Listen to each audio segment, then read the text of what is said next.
And I would like everybody to leave here today with their very own strategic plan on how they're going to connect with their prime prospects. Sounds like a plan? All right, let's do this. So every contact we know, at one point, was unknown. Deep Thoughts by Allison right here.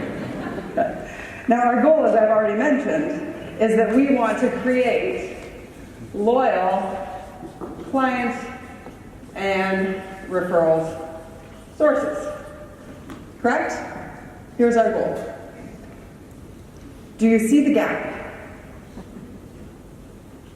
I was standing in a coffee line at Williams Coffee Pub. I don't know if you have them in your communities, but it's the kind where you line up to order and then you get your little seat number, right? And then you go and you sit and they bring you your coffee. So I'm just waiting in line. There's nothing on my forehead that says underinsured or like need help, like nothing. I just want to set the stage for your expectation. And as I'm, just standing there waiting, and I look behind me, and there's this fellow there, and of course, what do? I make eye contact, and I say, "Hi, how are you?" He says, "I'm good. I'm Brian, and I sell insurance." And he whips out his card, and I'm like, "Oh, wow, okay, great to meet you. Coffee black, let's go." And so not long after, there I am. I'm waiting at at my business club where I often will hang out, and I'm sitting by the fireplace waiting for some friends to show up. And in walks this fellow, and I make eye contact, and I say, "Hi, how are you?" He says, "I'm great. I'm Brian, and I sell insurance." And I'm like, "I think we've met before. I know you, and it's not a good thing." So there's the bad example, the one we all know somewhere in our community.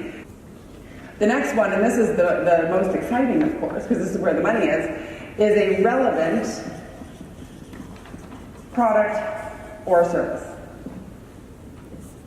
You meet somebody, you do your 5, 10, 15, like we talked about last night. Hey, what do you do? I'm in commercial banking, specializing in agriculture. Oh, that's great. You know what? I'm a farmer. Oh, really? Well, you know what? We look after people with, we turn it into a conversation. And they say, I'm just not really happy with my bank right now. And you say, well, we should probably have a conversation then. Let's not do that tonight because it's not appropriate at a public event to talk about that, but why don't I give you a call and we'll set it up for next week. That obviously leads the relationship somewhere. It's interesting because we can go from a mini bond to uncovering there's a relevant product or service, and we can jump all the way over here to client, right? We can go right to the sales process. We don't have to worry about what's in between. Because when somebody has identified that they have an interest and it's the product or service that you can offer, there is no reason to slow down the process and go, no, wait, we have to create a deep, meaningful relationship before we can do business together. Which we laugh, and yet I've seen it happen. That doesn't fit my mold of what I expect to do. So we can go from meeting to sales meeting, but you cannot have loyalty without longevity. Then every time we are with somebody, we want to plant the seed for when we're going to be back with them. A vice president in commercial banking, actually, who said to me, it's always the same people who want to go with us. Like, who I'm always connecting with. I'm always connecting with the person at this firm, our influencers, but they're not sending me enough business, and I need to get out and interact with more people. Has anybody felt that way? Yes, it's always the same people. So here's what we're going to do instead. And he's going to say yes or no. So a good referral comes when it is hyper-specific and it allows for a yes I will or no I won't response. The next thing we need to do is we need to make it super, super, super easy for Mr. Smith to introduce us to Superstar Sally, which means that we are going to go to our email and we're going to say, hey Tim, thanks so much for the introduction to Superstar Sally, and would you, here's my contact information for you to forward on. So now, not only has Tim said yes, Tim has a task that will take him less than 2 minutes to do because you have made it so simple. Which means that it can go on his to-do list and it will be done in less than 2 minutes, and all of a sudden you have a referral.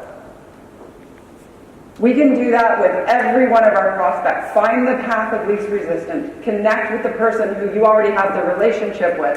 Ask specifically for the introduction. Provide the information so that they can forward it on to the person for the introduction, and then you take it from there. So it completely shifts the way that you can just ambiguously be, hey, if ever you know of anybody who needs me, or think of 3 people who could be a great referral source for us. When we do that, it puts too much of the onus on the other person whose job it is not to actually build our business. All right? Can everybody think of one prospect who they've had on their list for a long time but they have not been able to connect with? So now the big question is, where do we meet when we have limited time the people who are actually going to become our prime prospects and our new customers?